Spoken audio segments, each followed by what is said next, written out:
Welcome to the I Just Want to Know podcast. I'm your host, the voice of reason, and I'm here to talk to you about building a fence around your house and locking the gates. So let's jump right in. Building a fence around your house is an analogy that I came up with probably a week ago, less than that, and it was in response to a question that someone asked to myself and a few other people who were sitting on a panel where we were talking about being single and all the things that come with that. And the question was about sex and improper relationships. And the person asked, what do I do once I've determined that what I've been doing has been wrong and not God's will for my life, and I want to change? And some of the other panelists said, of course, you turn away from that sin, you turn back to God, you repent. And once you have repented, God has forgiven you, it's been forgotten. Now you need to forgive yourself and live in the grace that God has provided all of us. And my statement was that I agree with, of course, what they said, but that you just can't ride on God's grace and think that that is going to be all that you need going forward and trying to live differently and more specifically, more Christ-like in a world that is not Christ-like, right? So we live in a world clearly where people are just doing what they want to do. They've got an explanation for everything that they do, even if it's just because I want to. I'm going to do what I want to do and hope that all works out. So what I gave, which is normally my response, is what I consider to be the more practical response. Yes, you've asked God for forgiveness. Yes, you've made a decision not to do that again. And that's having sex outside of marriage is what the basis of this particular question was. But now what do you do? Which was the crux of their question. What do I do? And I said, you've got to build a house. I said you got to build a fence around your house and lock the gate.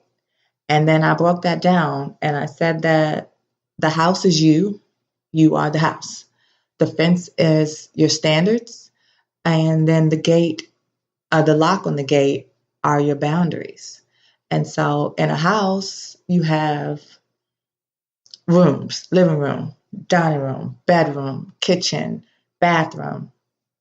And within yourself, you also have rooms. You have your heart, you have your emotions, your feelings, you have your mind, you have your soul, and of course you have your spirit. And then your body, which is encompassing of all those things. And so your body is literally the house. And everything in your house, whether it cost you $1 or $1 million, you think it's important because it's yours. And for no other reason, your thought is valid. And so your heart, your mind, your emotions, your spirit, your soul, and your body are important simply because they're yours. And there's no other reason needed for that. God determined you worthy, and so you are. And so just like you want to protect your house, you want to protect your house from your neighbor's dog pooping in your yard, not picking it up. You want to protect your house from people walking all over the grass you just planted and watered and spent your good money on. You want to protect your house from people who were uninvited, just walking up to your front door, disturbing your peace, looking in your windows, trying to see what you got and how easily it is for them to get it. So you put up a fence, and that fence is the first line of defense to say what's behind this fence is of value, is protected, and it's not for you to have easy access to. So in the same way, your body, your mind, your soul, your spirit, your heart, your feelings need protection. And how do you do that?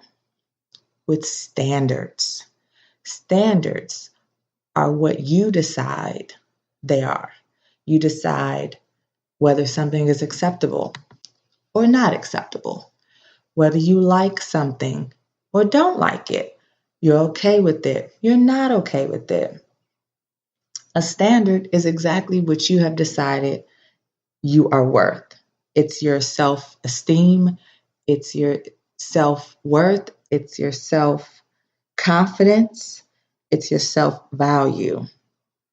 It's all about yourself. So if you think highly of yourself, then you need to have a high standard. You think highly of the things in your house, then you need to have a high fence. And we know that in the same way that fences are not cheap, standards are not cheap. Fences, I don't even know how much they cost because I haven't ever owned a house. So I've never had to build a fence around one. But I talked to a few people and they concur that a fence is not cheap, especially a well-made fence, a well-built fence, a fence that's made to last and withstand the test of time and weather and other elements that you cannot control. So your standard needs to be the same. Your standard needs to be able to hold and last the test of time. It needs to be able to hold water. Okay, so I say build a fence, build a tall fence. So that means get some standards, get some good standards, get some high standards. Not so high that nobody can reach them. Nobody wants somebody who thinks they're more important than another person. That's not what I'm saying. And there are some people out there who mistakenly believe that they're more important than any and everybody else. And so nobody even wants to be bothered with them, right? And they think that they're doing a good thing. That's not necessarily the case. Your standard needs to be challenging yet achievable. But on the other hand, your standard can't be so low that just any old body can reach it. Just like you don't want one of these cutesy little picket fences that people can step over. I mean, you're not keeping anything out with that.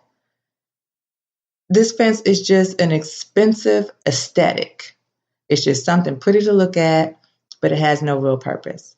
So your standard can't be just a pretty aesthetic. You can't pretend like you have a standard and you don't. So that's step one. If you don't have a standard, you need to get some. And you need to determine how much standard you need based on how much you love yourself. And if you don't love yourself enough to think that you need to have standards, then we got to rewind this thing back to step zero. And you need to crack a book called the Bible.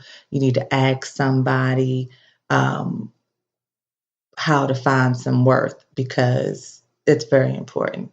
Everybody is worthy of love. Everybody is worthy of affection. Everybody is worthy of being here on this earth provided to us by the Holy Father. So you have to know that. And if you don't know that, then you got to start working on knowing that because everything else is not going to fall into place until you have been able to establish that you are worthy. So of course, once you've decided that, know that your worth and know your worth is high. You are worth somebody respecting your no. You are worth someone honoring you and waiting for you. Okay? So your fence is your standard. Okay? As I've said before, your fence is your standard. Your standard is how you tell people to treat you. So if you just let people do any old thing to you, then your standards are pretty low or non-existent. And that goes for people who mean well, because we've all run across that person who doesn't know that you have to get permission to touch people, right? Touching your hair, touching your body. I had an incident where a young lady where I had to raise my voice a little bit because she talked with her hands and she thought it ever so necessary to hit me when she spoke. And hey, I've been through some things. I don't deal well with people touching me, especially in a violent fashion.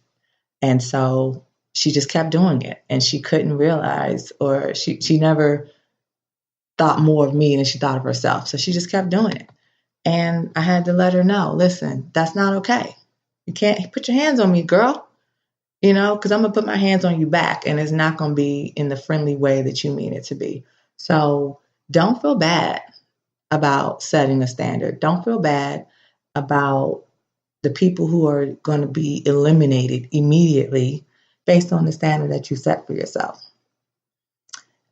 And sometimes we need to set a standard for ourselves to tell ourselves that this is not acceptable behavior. Okay? They're so important. I don't even know. I can't even properly tell you how important it is to have some standards. And then the second line of defense for your house is the lock on your gate. Because no matter how much of a standard you set, there's always going to be somebody out there who's going to try you. Okay? So some people just don't respect the fence. Some people think that they could just open the gate and walk through your fence and get to your house just because they want to. So what you have to do, you have to put a lock on that gate so that you have control of who is able to access and get through your fence. It's totally up to you. And what that lock represents is your boundaries. And boundaries and standards may sound similar, but they're not the same. Okay? One is off of the other. You love yourself, so you set a standard. And then your standards are valuable, so you set boundaries. And a boundary is just telling somebody how close they can come. It's like Mother May I. Nobody moves without mama's permission. Okay? And so your boundary is another way to protect yourself and your standards. So let me give you an example. Dating, right? We're all so focused and even if we don't want to be, it's thrown in our face. Everywhere we see couples all the time. And if you're somebody like me who is attempting to do it God's way, then there's certain things that we don't do outside of certain covenants. Okay, you know what I'm saying? Marriage, relationship, friendship, these are all different levels, and there's different things you do at each level. So I'm a girl, so I'm going to go with the girl version. If you meet a guy, because I like guys, so we're going with that, and you're wanting to get to know him without there being any confusion as to where the starting line is, then you have to set some boundaries.